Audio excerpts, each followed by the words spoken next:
ಇನ್ನು ಇದೇ ವಿಚಾರವಾಗಿ ಒಂದು ವರದಿ ಇದೆ, ನೋಡ್ಕೊಂಡ್ಬರೋಣ.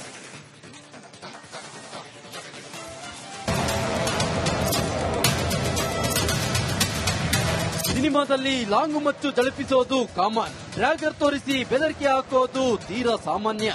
ಆದ್ರೆ ರಿಯಲ್ ಲೈಫ್ ನಲ್ಲಿ ಒಬ್ಬ ಸ್ಯಾಂಡಲ್ವುಡ್ ನಟನಿಗೆ ಡ್ರ್ಯಾಗರ್ ತೋರಿಸಿ ಬೆದರಿಕೆ ಹಾಕಲಾಗಿದೆ. ಅಷ್ಟೇ ಅಲ್ಲ, ಮಾರಕಾಸ್ತ್ರಗಳನ್ನ ತೋರಿಸಿ ಜೀವ ಬೆದರಿಕೆ ಹಾಕಲಾಗಿದೆ. ಪ್ರಥಮ್ ಮೇಲೆ ಹಲ್ಲೆಗೆ ಯತ್ನಿಸಿದ್ರ ದರ್ಶನ್ ಫ್ಯಾನ್ಸ್. ಜುಲೈ 20ನೇ ತಾರೀಕು ದೊಡ್ಡಬಳ್ಳಾಪುರದ ದೇವಸ್ಥಾನಕ್ಕೆ ನಟ ಪ್ರಥಮ್ ತೆರಳಿದ್ರು. ಈ ವೇಳೆ ದರ್ಶನ್ ಫ್ಯಾನ್ಸ್ ನಟ ಪ್ರಥಮ್ಗೆ ಡ್ರ್ಯಾಗರ್ ತೋರಿಸಿ ಜೀವ ಬೆದರಿಕೆ ಹಾಕಿದ್ರಂತೆ. ಈ ವೇಳೆ ಬುಲೆಟ್ ಪ್ರಕಾಶ್ ಪುತ್ರ ರಕ್ಷಕ್ ಬುಲೆಟ್ ಕೂಡ ಇದ್ರಂತೆ. ಈಗಂತ ಖುದ್ದು ನಟ ಪ್ರಥಮ್ ಅವರೇ ಆರೋಪಿಸಿದ್ದಾರೆ. ನೀವು ಅಲ್ಲೇ ಇದ್ರೆ ಏನು ಮಾತಾಡ್ಲಾ, ನಂಗೆ ಅದೇ ಬೇಜಾರಾಯ್ತು. ರಕ್ಷಕ್ ಇದ್ದ ಅನ್ನೋ ಕಾರಣಕ್ಕೆ ಮಾತಾಡ್ಸಕ್ ಹೋಗಿದೆ. ಯಾಕಂದ್ರೆ ಭರ್ಜರಿ ಬ್ಯಾಚುಲರ್ಸ್ ಮುಗಿದಿತ್ತು, ವಿಶ್ ಮಾಡೋಣ ಅಂತ ಹೋಗಿದೆ. ಬಟ್ ಹಂಗ ಆಯ್ತು. ಈಗ ಅದು ಪೊಲೀಸರು ಏನ್ ಹೇಳ್ತಿದ್ದಾರೆ ಸರ್ ಈ ಬಗ್ಗೆ? ಸರ್ ಅವರು ಇಲ್ಲ ಸರ್, ಒಳಗೆ ಹೋಗೇ ಹೋಗ್ತಾರೆ. ಲೀಗಲ್ ಟರ್ಮ್ಸ್ ಅಲ್ಲಿ ಏನೇನ್ ಬೇಕಾಗಿದೆ. ಈಗ ಅದೇ ವಿಚಾರದಲ್ಲೇ ಇದೀನಿ. ಯಾರು ಮಾಡಿದಾರ ಅವ್ರು ಒಳಗೆ ಹೋಗ್ತಾರೆ ಸರ್. ಒಟ್ಟಿನಲ್ಲಿ ನಿಮಗೆ ಹಲ್ಲೆ ಪ್ರಯತ್ನ ಆಗಿರೋದಂತೂ ನಿಜ. 200% ಯಾರು ಹಂಗ್ ಸುಮ್ನೆ ಮಾಡಕ್ ಹಲ್ಲೆ ಅಲ್ಲ ಸರ್ ಅದು. ಯಾರು ವೆಪನ್ ತೋರಿಸಿದ್ರು ಹಲ್ಲೆ ಇಲ್ಲ, ಕೈಯಿಂದ ಮಾಡಿದ್ರೆ ಹಲ್ಲೆ. ಏನಿತ್ತು ಸರ್ ನಿಮ್ಮ ಹತ್ರ? ಅದು ಅವರು ಡ್ರ್ಯಾಗರ್. ಒಂದೇ ವೇದಿಕೆಯಲ್ಲಿ ಕಾಣಿಸಿಕೊಂಡ ಪ್ರಥಮ್ ಬುಲೆಟ್. ಇಷ್ಟೆಲ್ಲ ಆದ್ಮೇಲೆ ನಟ ಪ್ರಥಮ್ ಹಾಗೂ ರಿಯಾಲಿಟಿ ಶೋ ಸ್ಪರ್ಧಿ ರಕ್ಷಕ್ ಬುಲೆಟ್ ದಾವಣಗೆರೆಯಲ್ಲಿ ನಡೆದ ಕಾರ್ಯಕ್ರಮವೊಂದರಲ್ಲಿ ಒಂದೇ ವೇದಿಕೆಯಲ್ಲಿ ಕಾಣಿಸಿಕೊಂಡ್ರು. ಇಬ್ಬರು ಅಕ್ಕಪಕ್ಕದಲ್ಲೇ ಕೂತು ಮಾತನಾಡಿದ್ರು.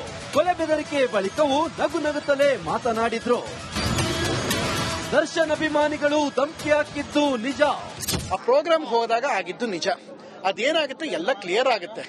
ಅಂಡ್ ಇನ್ನೊಂದೇನು ಅಂದ್ರೆ, ಇವತ್ತು ರಾಜ್ಯ ಸರ್ಕಾರದ ಅತಿ ದೊಡ್ಡ ಹುದ್ದೆಲಿದ್ದವ್ರು ಕೂಡ ಇಂಥ ಗೂಂಡಾಗಿರಿ ನಡಿಬಾರದು ಅಂತ ಈಗ 15 ನಿಮಿಷದಿಂದ ಫೋನ್ ಮಾಡಿ ಕೂಡ ಹೇಳಿದ್ರು. ಎಲ್ಲ ಆಗಿದೆ.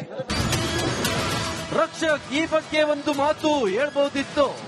ಒಂದು ಮಾತು ನಾನು ರಕ್ಷಕ್ಕೆ ಈ ಮೂಲಕ ನಾನು ಕೇಳ್ಕೊಳ್ಳೋದೇನು ಅಂತ ಹೇಳಿದ್ರೆ, ಏನೇ ಆಗಿದ್ರು ಅಲ್ಲಿ ಪ್ರೋಗ್ರಾಮ್ ಅಲ್ಲಿ ರಕ್ಷಕ್ ಇದ್ದಾಗ ಒಂದು ಮಾತು ಹೇಳ್ಬೋದಾಗಿತ್ತು ಅಂತ ನಮ್ಮ ತಲೆಯಲ್ಲಿ ಕಾಡಿತ್ತು. ನಾವು ಕ್ಲಿಯರ್ ಮಾಡ್ಕೊಳ್ತೀವಿ. ಈಗ ಏನ್ ಸಮಸ್ಯೆ ಏನಾಗಿಲ್ಲ. ಯಾವತ್ತಿಗೂ ರಕ್ಷಕ್ ನನ್ನ ಅತ್ಯಂತ ಆಪ್ತ ಸ್ನೇಹಿತ, ತಮ್ಮನೇ. ಬಟ್ ಒಂದು ನನಗೆ ಅದೊಂದು ನೋವಿತ್ತು, ಅಲ್ಲಿ ಜೊತೆಲಿ ಇದ್ದಾಗ ಒಂದು ಮಾತು ಹೇಳ್ಬೋದಾಗಿತ್ತ ಅನ್ನೋದು ಒಂದು ನನ್ನ ತಲೆಯಲ್ಲಿ ಕಾಡಿದ್ ನಿಜ. ಆ ಕಾರಣಕ್ಕೆ ಏನೋ ಒಂದ್ ಕಡೆ ಏನಾಗುತ್ತೆ, ಯಾರು ಮಾಡ್ಲವಲ್ಲ, ಜೊತೆಲಿ ಸ್ನೇಹಿತ ಮಾಡ್ಬಿಡಲ್ಲ, ನೆಕ್ಸ್ಟ್ ಯಾವ್ದಾರು ರಕ್ಷಕ್ ಯಾವ್ದಾರು ಇವೆಂಟ್ ಕರೆದ್ರೆ ಹೆಂಗೆ ಅನ್ನೋದು ಮನ್ಸಿಗೆ ಬಂತು. ಮಚ್ಚು ತೋರಿಸಿದ್ರೆ ನಾನು ಎದರೋದಿಲ್ಲ. ಕಲಾವಿದ್ರಿಗೆ ಅದಾಗಬಾರ್ದು. ಆಮೇಲೆ ಏನ್ ಗೊತ್ತಾ, ಇದೆಲ್ಲ 80s 90s ದಶಕದ ರೌಡಿಸಂ ಸಿನಿಮಾಗಳು ನಡೆಯೋದು. ಮಚ್ಚು ತೋರಿಸ್ಬಿಡುದು, ಅಫ್ತಾ ಮಡುಗು ಇವೆಲ್ಲ ನಡೀತಿತ್ತು. ಈಗ ಅವೆಲ್ಲ ನಡೆಯಲ್ಲ. ಅಂಡ್ ನಾನು ಅದನ್ನ ಮಾಡಬೇಕು ಅಂತ ಇಷ್ಟ ಇರಲ್ಲ ಸರ್. ಇನ್ನೊಂದು ವಿಷಯ ಇಲ್ಲ ಸರ್, ಯಾರಿಗೆ ಅರ್ಥ ಆಗೋರು ಪುಣ್ಯಾತ್ಮರಿಗೆ ಒಂದು ಮಾತು ಹೇಳ್ತೀನಿ, ದಯಮಾಡಿ ಅರ್ಥ ಮಾಡ್ಕೊಳ್ಳಿ. 22 ಆದಾಗ ನಾನು 23, 24 ಅಷ್ಟು SP ಸಹಿತ ಅದೆಲ್ಲ ಮೆಸೇಜ್ ಮಾಡಿದಾಗ ನಾನು ಅದೇ ದಿನ ಕಂಪ್ಲೇಂಟ್ ಕೊಟ್ರೆ ವಿಷಯ ಬೇರೆ ರೂಪ ತಗೋತಾಯ್ತು ಸರ್. ಬೇರೆಯವ್ರಿಗೆಲ್ಲ ಸಮಸ್ಯೆ ಆಗ್ತಿತ್ತು. ನನ್ನೆಲ್ಲ ದೊಡ್ಡತನ ಇರೋದಕ್ಕೆ ನಾನು ಯಾವ್ದು ಹೋಗಿಲ್ಲ ಸರ್. ಪ್ರಥಮ್ ಹಲ್ಲೆಗೆ ನಾನು ಸುಪಾರಿ ಕೊಟ್ಟಿಲ್ಲ. ಇಲ್ಲಿ ಪ್ರಥಮ್ ಅಣ್ಣನ ನಾನ್ ಕರೆಸಿದೆ ಜಾಗಕ್ಕೆ, ನಾನ್ ಫೋನ್ ಮಾಡಿದೆ. ಆಮೇಲೆ ಅದೇನೋ ಇನ್ನೊಂದು ವರ್ಡ್ ಹೇಳಿದ್ರು, ಸುಪಾರಿ.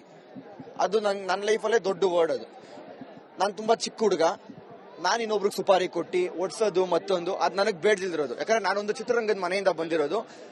ನನ್ನ ಡ್ಯೂಟಿ ಏನು, ಮೇಕಪ್ ಹಾಕೋದು, ಕೆಲಸ ಮಾಡೋದು, ಮನೆಗೆ ಹೋಗಿ ಊಟ ತಿನ್ಬಿಟ್ಟು ಫ್ಯಾಮಿಲಿ ಜೊತೆ ಮಾತಾಡ್ಕೊಂಡು ಮಲಗೋದು. ಇಲ್ಲಿ ನಾನು ಇನ್ನೊಬ್ರಿಗೆ ಓಡಿಸೋದು, ರೌಡಿಸಮ್ ಮಾಡೋದು, ಧಮಕಿ ಹಾಕೋದು ಇಲ್ಲಿ ನಾವು ಬಂದಿಲ್ಲ. ಯಾಕಂದ್ರೆ ನನ್ನ ತಂದೆ ದೊಡ್ಡ ಕಲಾವಿದ್ರು, ಅದೇ ಮನೆಯಿಂದ ಇವತ್ತು ನಾನು ಬಂದಿದ್ದೀನಿ ಅಂತ ಹೇಳಿದ್ರೆ ಆ ಹೆಸರನ್ನ ಉಳ್ಸಕ್ಕೆ ಹೊರತು ಬಂದಿರ್ತೀವಿ, ಹೊರತು ಬಿಟ್ರೆ ಬೇರೆ ಕೆಟ್ಟ ಕೆಲಸ ಮಾಡಕ್ಕೆ, ರೌಡಿಸಮ್ ಮಾಡಕ್ಕೆ, ಯಾರೋ ಇನ್ನೊಬ್ರನ್ನ ಓಡಿಸಕ್ಕೆ ಬಂದಿಲ್ಲ ನಾವಿಲ್ಲಿ. ಡ್ರ್ಯಾಗರ್ ತೆಗೆದು ಹಲ್ಲೆಗೆ ಯತ್ನಿಸಿದ್ದು ಸುಳ್ಳು. ಡ್ರ್ಯಾಗರ್ ತೆಗೆದ್ರು, ಮತ್ತೊಂದು ಮಾಡಿದ್ರು ಅಂತ. ಪ್ರಥಮ್ ಅಣ್ಣ ಒಂದು 10 ಅಡಿ ದೂರ ಕೂತಿದ್ರು, ಇನ್ನೊಬ್ರು ಇಲ್ಲಿ ಕೂತಿದ್ರು. ಅಲ್ಲಿ ಬಂದಿರೋರು ನನಗೆ ಹೊಸ ಪರಿಚಯ ಅಣ್ಣ, ನನ್ ಪರಿಚಯನೇ ಇರ್ಲಿಲ್ಲ. ನಾನು ಹೋಗಿದ್ದೆ ಅಲ್ಲಿ, ಅದಾಗ ನಾನು ಯಾವಾಗ್ಲೂ ಹೋಗ್ತೀನಿ. ಆದ್ರೆ ಅಲ್ಲಿ ಬಂದವ್ರು ನನಗೆ ಹೊಸಬ್ರು, ಆಯ್ತಾ. ಅಲ್ಲಿ ನನಗೆ ಸಿಕ್ಕಿದ್ದು, ಅಲ್ಲಿ ಮಾತಾಡ್ಸಿದ್ದು ಅಷ್ಟೇ, ಹೊರತು ಬಿಟ್ರೆ ಬೇರೆ ಎಂತದ್ದು ಇಲ್ಲ. ಪ್ರಥಮಣ್ಣ ಹೆಂಗ್ ಬಂದ್ರು ಹಂಗೆ ಎದ್ದು ಹೋದ್ರು. ಯಾರು ಅವ್ರನ್ನ ಮುಟ್ಟಿಲ್ಲ, ಒಂದು ಟಿ ಶರ್ಟ್ ಸಮೇತ ಅಲ್ಲಾಡಿಲ್ಲ. ದೇವಸ್ಥಾನ ಮುಂದೆ ತಾನು ಆಗಿರೋದಿದ್ದು. ನಾನು ಸತ್ಯ ಹೇಳ್ತಾ ಇದೀನಿ, ನಾನು ನಂಬಿರೋದು ದೇವ್ರನ್ನ. ಬೆಳಗ್ಗೆ ಎದ್ದ ತಕ್ಷಣ ದೇವ್ರ ಪೂಜೆ ಮಾಡಿ ಆಚೆ ಬರ್ತೀನಿ ಕೆಲಸ ಮಾಡ್ಬೇಕು ಅಂತ. ಅದೇ ದೇವಸ್ಥಾನದ ಮುಂದೆ ಯಾರ್ಯಾರಿದ್ರು ಎಲ್ಲರೂ ಬರಕ್ ಹೇಳಿ, ನಾನು ಅಲ್ಲಿ ಪ್ರಮಾಣ ಮಾಡ್ತೀನಿ ಏನಾಯ್ತು ಅಂತ. ಅವರು ಪ್ರಮಾಣ ಮಾಡ್ಲಿ. ಜಗಳ ನಡೆಯುವಾಗ ನಾನೇಕೆ ಮಧ್ಯ ಹೋಗಲಿ? ಇವಾಗ ನಿಮ್ ಮಧ್ಯೆ ಇನ್ನೊಬ್ರು ಮಧ್ಯೆ ಜಗಳ ನಡೀತಿರುತ್ತೆ ಅಣ್ಣ. ಮೂರನೇ ವ್ಯಕ್ತಿ ಬಂದ್ಬಿಟ್ಟು ನಿಮ್ ಹತ್ರ ಬರ್ತಾರೆ. ಅವಾಗ ಜಗಳ ಯಾವ ಕಡೆ ತಿರುಗುತ್ತೆ ಅಣ್ಣ, ಅಲ್ವಾ? ನಾನ್ ತುಂಬಾ ಚಿಕ್ಕ ಹುಡುಗ ಅಂತ ಅವಾಗ್ಲೇ ಹೇಳ್ದೆ. ಅದ್ ಮಧ್ಯೆಯಲ್ಲಿ ಹೋಗ್ಬಿಟ್ಟು ನಾನು ಕಡ್ಡಿಯಲ್ಲಿ ಆಡ್ಸೋದು ನನಗ್ ಬೇಕಾಗಿರ್ಲಿಲ್ಲ. ಅದಾದ್ಮೇಲೆ ನಾನು ಪ್ರಥಮಣ್ಣನ ಹತ್ರ ಮಾತಾಡಿದೆ, ಏನಾಯ್ತು ಎತ್ತ ಅಂತ ಮಾತಾಡಿದ್ವಿ. ಅದಕ್ಕೆ ನನಗೆ ಸಂಬಂಧ ಇಲ್ಲ ಅಣ್ಣ. ನೀವೇಗ ಅದೇ ಸ್ಥಾನಕ್ಕೆ ಬಂದಿರೋ ಅದೇ ರೀತಿ ನಾನು ಅದೇ ಸ್ಥಾನಕ್ಕೆ ಬಂದಿದ್ದು. ಇಲ್ಲಿ ನಾನ್ ಕರೆಸಿದೆ ಮತ್ತೊಂದಂತ ಬರ್ತಿದೆ, ಇದಕ್ಕೂ ನನಗೆ ಸಂಬಂಧ ಇಲ್ಲ ಅಂತ ಹೇಳಿರೋದು. ಇಷ್ಟೆಲ್ಲ ಆದ್ರೂ ನಟ ಪ್ರಥಮ್ ಪೊಲೀಸರಿಗೆ ಯಾವುದೇ ದೂರು ಸಹ ಕೊಟ್ಟಿಲ್ಲ. ಅಧಿಕೃತವಾಗಿ ಯಾವುದೇ ಕಂಪ್ಲೇಂಟ್ ಕೂಡ ದಾಖಲಾಗಿಲ್ಲ. ಜೀವ ಬೆದರಿಕೆ ಹಾಕಿದ್ರು ಯಾಕೆ ದೂರು ಕೊಟ್ಟಿಲ್ಲ ಅನ್ನೋದು ಅನುಮಾನ ಮೂಡಿಸಿದಂತೂ ಸತ್ಯ. Praveen Talaganahalli, film bureau, Republic Kannada. Next updates ಅನ್ನ ಕೊಡ್ತಾರೆ ಪ್ರತಿನಿಧಿ ಮಾದೇಶ್. ಈಗ ನೇರ ಸಂಪರ್ಕದಲ್ಲಿ ಜಾಯ್ನ್ ಆಗಿದ್ದಾರೆ. ಮಾದೇಶ್, ಇಬ್ಬರು ವರ್ಷನನ್ನ ನಾವು ಗಮನಿಸ್ತಾ ಇದ್ವಿ. ಬಹುಶಃ ರಕ್ಷಕ್ನ ಈ ಒಂದು ಬೆಳವಣಿಗೆಯಲ್ಲಿ ಸುಮ್ನೆ ಎಳ್ಕೊಂಡು ಬರುವಂತ ಕೆಲಸ ಆಗ್ತಾ ಇದೆಯಾ, ತನಗೆ ಸಂಬಂಧ ಇಲ್ಲ ಅಂತಂದ್ರು ಅನ್ನೋದು ಒಂದು ಅನುಮಾನ. ಅದಕ್ಕೊಂಡೆ ಪ್ರಥಮ ಹೇಳೋದನ್ನು ನಾವು ಗಮನಿಸ್ತಾ ಇದ್ವಿ. ಪ್ರಥಮ ಹೇಳ್ತಾ ಇರೋದು ಇಷ್ಟೇ, ರಕ್ಷಕ ಆ ಜಾಗದಲ್ಲಿ ಇದ್ದ, ಅವನು ಒಂದು ಮಾತು ಹೇಳಬಹುದಿತ್ತು ಅಂತ ಹೇಳಿ ಇಷ್ಟೇ ಆಗಿದ್ದು. ಇದನ್ನ ಮೀರಿ ಏನಾದ್ರೂ ಆಗಿದೆಯಾ? ಡೀಟೇಲ್ಸ್ ಕೊಡಿ. ಶ್ರೀಪಾದ್, ಆಗ್ಲೇ ಈ ಒಂದು ವಿಚಾರದ ಬಗ್ಗೆ ಸಾಕಷ್ಟು ಚರ್ಚೆ ಆಗ್ತಿದೆ. ನಿನ್ನೆಯಿಂದಲೂ ಕೂಡ ಸಾಕಷ್ಟು ವಿಚಾರಗಳಾಗ್ತಿದೆ. ಈಗಾಗಲೇ ಈ ಪ್ರಕರಣಕ್ಕೆ ಸಂಬಂಧಪಟ್ಟಂತೆ ಇಬ್ರು ಕೂಡ ಅವರವರ ವರ್ಷನ್ ನಲ್ಲಿ ಕ್ಲಾರಿಫಿಕೇಶನ್ ಕೊಡುವಂತ ಕೆಲಸವನ್ನ ಮಾಡಿದ್ದಾರೆ. ಇಲ್ಲಿ ಒಂದು ವಿಚಾರವನ್ನ ಇಲ್ಲಿ ಪ್ರಮುಖವಾಗಿ ಗಮನಿಸಬೇಕಾಗುತ್ತೆ. ಯಾಕಂದ್ರೆ ಪ್ರಥಮ್ ಇಷ್ಟೆಲ್ಲ ಆಗ್ತಿದೆ ಅಂತೇಳಿ ಮಾಧ್ಯಮಗಳಿಗೆ ಬಂದು ಮಾತನಾಡ್ತಿದ್ದಾರೆ. ಆದ್ರೆ ಇಲ್ಲಿವರೆಗೂ ಕೂಡ ಒಂದು ಲಿಖಿತ ದೂರನ್ನ ಕೊಡುವಂತ ಕೆಲಸವನ್ನ ಪ್ರಥಮ್ ಮಾಡಿಲ್ಲ. ಈಗಾಗಲೇ ಆ ಒಂದು ಘಟನೆಗೆ ಸಂಬಂಧಪಟ್ಟಂತೆ ದರ್ಶನ್ ಫ್ಯಾನ್ಸ್ ಬಂದು ನನಗೆ ಬೆದರಿಕೆ ಹಾಕಿದ್ದಾರೆ, ಮಾರಕಾಸ್ತ್ರಗಳನ್ನು ತೋರಿಸಿದ್ದಾರೆ, ಅಲ್ಲೊಂದು ದೇವಸ್ಥಾನಕ್ಕೆ ಹೋದಂತ ಸಂದರ್ಭದಲ್ಲಿ ಈ ರೀತಿಯಾಗಿ ನನ್ನ ಮೇಲೆ ಅಟ್ಯಾಕ್ಗೆ ಮುಂದಾಗಿದ್ರು ಅನ್ನೋ ವಿಚಾರವನ್ನ ಆರೋಪಗಳನ್ನು ಮಾಡ್ತಿದ್ದಾರೆ.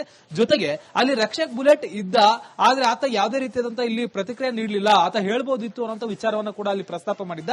ಆದ್ರೆ ಮೇಲ್ನೋಟಕ್ಕೆ ಒಂದು ಜನರಲ್ ಆಗಿ ಈ ವಿಚಾರವನ್ನ ಗಮನಿಸೋದಾದ್ರೆ ಅಲ್ಲಿ ರಕ್ಷಕ್ ಬುಲೆಟ್ ಯಾಕೆ ಹೇಳ್ಬೇಕಿತ್ತು ಅನ್ನೋ ವಿಚಾರವನ್ನು ಕೂಡ ಪ್ರಶ್ನೆ ಕೂಡ ಇಲ್ಲಿ ಮೂಡುತ್ತೆ. ಯಾಕಂದ್ರೆ ಸ್ವತಃ ರಕ್ಷಕ್ ಬುಲೆಟ್ ಅವರು ಕೂಡ ಇಲ್ಲಿ ಒಂದು ವಿಚಾರಕ್ಕೆ ಸಂಬಂಧಪಟ್ಟಂತೆ ಸ್ಪಷ್ಟನೆ ಕೊಟ್ಟಿದ್ದಾರೆ. ನಾನು ಆ ಜಾಗದಲ್ಲಿ ಇದ್ದದ್ದು ನಿಜ, ಆದ್ರೆ ಅವರು ಯಾವ ರೀತಿ ಒಂದು ಕಾರ್ಯಕ್ರಮಕ್ಕೆ ಬಂದಿದ್ರು, ನಾನು ಕೂಡ ಅದೇ ರೀತಿಯಾಗಿ ಆ ಒಂದು ಕಾರ್ಯಕ್ರಮಕ್ಕೆ ಹೋಗಿದ್ದೆ. ಆದ್ರೆ ಈ ಘಟನೆಗೂ ನನಗೂ ಕೂಡ ಸಂಬಂಧ ಇಲ್ಲ.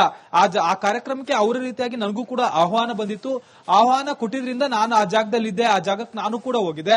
ಆದ್ರೆ ಈ ಘಟನೆಗೂ ಕೂಡ ಅವ್ರು ಯಾರೋ ಬಂದು ಬೆದರಿಕೆ ಹಾಕಿದ್ದಕ್ಕೂ ಕೂಡ ನನಗೂ ಯಾವುದೇ ರೀತಿಯಾದಂತಹ ಸಂಬಂಧ ಇಲ್ಲ ಅಂತ ಹೇಳಿ ರಕ್ಷಕ್ ಬುಲೆಟ್ ಈಗಾಗಲೇ ಪ್ರತಿಕ್ರಿಯೆ ನೀಡುವಂತ ಕೆಲಸವನ್ನು ಮಾಡಿದ್ದಾರೆ, ಸ್ಪಷ್ಟನೆ ನೀಡುವಂತ ಕೆಲಸವನ್ನು ಮಾಡಿದ್ದಾರೆ. ಮತ್ತೊಂದು ಕಡೆ ಇಲ್ಲಿ ಇದೇ ವಿಚಾರಕ್ಕೆ ಸಂಬಂಧಪಟ್ಟಂತೆ ಪ್ರಥಮ್ ಕೂಡ ಒಂದಷ್ಟು ಹೇಳಿಕೆಗಳನ್ನ ನೀಡುವಂತ ಸಂದರ್ಭದಲ್ಲಿ ಎಲ್ಲೋ ಒಂದು ಕಡೆ ನೀವು ಹೇಳಿದ ಹಾಗೆ ಇಲ್ಲಿ ಎಲ್ಲೋ ಒಂದು ಕಡೆ ರಕ್ಷಕ್ ಬುಲೆಟ್ ಅವರ ಹೆಸರನ್ನ ತೆಗೆದುಕೊಂಡು ಬರ್ತಿರೋದು ಅನಾವಶ್ಯಕವಾಗಿ ಪ್ರಥಮ್ ಹೇಳ್ಕೊಂಡು ಬರ್ತಿದ್ದಾರೆ ಅನ್ನುವಂತ ವಿಚಾರ ಕೂಡ ಇಲ್ಲಿ ಒಂದಷ್ಟು ಅನುಮಾನಗಳು ಮೂಡುತ್ತೆ. ಯಾಕಂದ್ರೆ ಅಲ್ಲಿ ರಕ್ಷಕ್ ಬುಲೆಟ್ ಅವರಿಗೆ ಹೇಳ್ಬೋದಿತ್ತು ಅಂತೇಳಿ. ಹಾಗಾದ್ರೆ ರಕ್ಷಕ್ ಬುಲೆಟ್ ಹೇಳಿದ್ರೆ ದರ್ಶನ್ ಫ್ಯಾನ್ಸ್ ಅಲ್ಲಿ ಕೇಳ್ತಿದ್ರ ಅನ್ನುವಂತ ಪ್ರಶ್ನೆ ಕೂಡ ಇಲ್ಲಿ ಉದ್ಭವ ಆಗುತ್ತೆ. ಜೊತೆಗೆ ಇಲ್ಲಿ ಒಂದಷ್ಟು ಜಗಳ ಆಗಿರೋದಾಗಿರ್ಬೋದು, ಬೆದರಿಕೆ ಆಗ್ತಿರೋದಾಗಿರ್ಬೋದು, ಇದು ಪ್ರಥಮ್ ವರ್ಸಸ್ ದರ್ಶನ್ ಅಭಿಮಾನಿಗಳ ಮಧ್ಯೆ ಇರುವಂತಹ ಒಂದು ವಿಚಾರ ಆಗಿರೋದ್ರಿಂದ ಇಲ್ಲಿ ರಕ್ಷಕ್ ಬುಲೆಟ್ ಇಂಟರ್ಫೈರ್ ಆಗ್ಬೇಕಾಗಿತ್ತಾ ಇಲ್ವಾ ಅನ್ನೋದು ಅವರ ಒಂದು ವೈಯಕ್ತಿಕ ಅಭಿಪ್ರಾಯ ಆಗಿರುತ್ತೆ. ಜೊತೆಗೆ ಇಲ್ಲಿ ಪ್ರಥಮ್ ಮತ್ತೆ ದರ್ಶನ್ ಅಭಿಮಾನಿಗಳ ಒಂದು ಫ್ಯಾನ್ ವಾರ್ ನಡುತ್ತೆ. ಇದು ಈಗಿಂದಲ್ಲ, ಸಾಕಷ್ಟು ದಿನಗಳಿಂದಲೂ ಕೂಡ ಈ ಮುಂಚೆ ಕೂಡ ಸೋಷಿಯಲ್ ಮೀಡಿಯಾದಲ್ಲಿ ಒಂದಷ್ಟು ಫ್ಯಾನ್ ವಾರ್ ಗಳಾಗ್ತಿತ್ತು. ದರ್ಶನ್ ಅಭಿಮಾನಿಗಳು ಪ್ರಥಮ್ ಅವರ ವಿರುದ್ಧ ಸಾಕಷ್ಟು ಪೋಸ್ಟ್ ಗಳನ್ನ ಮಾಡ್ತಿದ್ರು. ಈ ವಿಚಾರಕ್ಕೆ ಸಂಬಂಧಪಟ್ಟಂತೆ ಪ್ರಥಮ್ ಕೂಡ ಈ ಮುಂಚೆ ಸೈಬರ್ ಕ್ರೈಮ್ ಅವರಿಗೆ ದೂರನ್ನ ಕೊಟ್ಟಿದೆ ಅಂತ ಹೇಳಿ ಹೇಳ್ಕೊಂಡು ಸೋಷಿಯಲ್ ಮೀಡಿಯಾದಲ್ಲೂ ಕೂಡ ಪೋಸ್ಟ್ ಮಾಡುವಂತ ಕೆಲಸವನ್ನು ಮಾಡಿದ್ರು. ಈಗ ಮಾದನಾಯಕನಹಳ್ಳಿ ಪೊಲೀಸ್ ಠಾಣಾ ವ್ಯಾಪ್ತಿಯಲ್ಲೂ ಕೂಡ ಈ ರೀತಿಯಾದಂತಹ ಒಂದಷ್ಟು ಘಟನೆ ಆಗಿದೆ ಅನ್ನೋದಕ್ಕೆ ಸಂಬಂಧಪಟ್ಟಂತೆ ಪ್ರಥಮ್ ಆರೋಪಗಳನ್ನು ಮಾಡ್ತಾರೆ. ಜೊತೆಗೆ ಈಗಾಗಲೇ ಎಸ್ಪಿ ಅವರನ್ನು ಕೂಡ, ಬೆಂಗಳೂರು ಗ್ರಾಮಾಂತರ ಎಸ್ಪಿ ಸಿ.ಕೆ. ಬಾಬು ಅವರನ್ನು ಕೂಡ ಭೇಟಿ ಮಾಡಿ ಬಂದಿದ್ದಾರೆ. ಆದ್ರೆ ಈವರೆಗೂ ಕೂಡ ಯಾವುದೇ ಲೀಗಲ್ ಆಗಿ ಕಂಪ್ಲೇಂಟ್ ಕೊಡುವಂತ ಕೆಲಸವನ್ನು ಮಾಡಿಲ್ಲ. ಲಿಖಿತ ದೂರನ್ನ ಪಡೆದ ನಂತರವೇ ಕಾನೂನು ಪ್ರಕ್ರಿಯೆ ಏನಿದೆ ಅದನ್ನ ನಾವು ಮಾಡೋದಕ್ಕೆ ಸಿದ್ಧರಿದ್ದೇವೆ ಅಂತೇಳಿ ಎಸ್ಪಿ ಈಗಾಗಲೇ ಹೇಳಿಕೆಯನ್ನು ಕೂಡ ಕೊಟ್ಟಿದ್ದಾರೆ. ಇವರು ಹೋಗಿ ಎಸ್ಪಿಯನ್ನ ಭೇಟಿ ಮಾಡಿದ್ದಾರೆ, ಮಾಧ್ಯಮಗಳಲ್ಲಿ ಹೇಳ್ತಿದ್ದಾರೆ ರಕ್ಷಕ್ ಬುಲೆಟ್ ಇದ್ರು ಮತ್ತೆ ದರ್ಶನ್ ಅಭಿಮಾನಿಗಳು ನನ್ನ ಮೇಲೆ ಮಚ್ಚಿಡ್ಕೊಂಡು ಬಂದು ಹಲ್ಲೆ ಮಾಡೋದಕ್ಕೆ ಯತ್ನ ಮಾಡಿದ್ರು, ವಾರ್ ಮಾಡಿದ್ರು ಅಂತ ಎಲ್ಲ ಹೇಳ್ತಿದ್ದಾರೆ. ಆದ್ರೆ ಅದಕ್ಕೆ ಸಂಬಂಧಪಟ್ಟಂತೆ ಈವರೆಗೂ ಕೂಡ ಲಿಖಿತ ದೂರನ್ನ ಕೊಟ್ಟಿಲ್ಲ. ಎಲ್ಲೊಂದು ಕಡೆ ಸಾಕಷ್ಟು ಆರೋಪ ಪ್ರತ್ಯಾರೋಪಗಳು ಮಾಧ್ಯಮಗಳಲ್ಲಿ ವರದಿಗಳು ಈ ರೀತಿಯಾಗಲೇ ಆಗ್ತಿದೆ. ಆದ್ರೆ ಕಾನೂನಾತ್ಮಕವಾಗಿ ಯಾವುದೇ ರೀತಿಯಾದಂತಹ ಇಲ್ಲಿ ಕೆಲಸಗಳಾಗ್ತಿಲ್ಲ. ಮುಂದಿನ ಹಂತದಲ್ಲಿ ಪ್ರಥಮ್ ಈ ಬಗ್ಗೆ ಲಿಖಿತ ದೂರನ್ನ ಕೊಡ್ತಾರಾ ಇಲ್ಲ ಅನ್ನೋದಕ್ಕೆ ಕಾದು ನೋಡ್ಬೇಕಿದೆ. ಶ್ರೀಪಾದ್, ಥ್ಯಾಂಕ್ ಯು ಮಾದೇಶ್ ಮಾಹಿತಿ.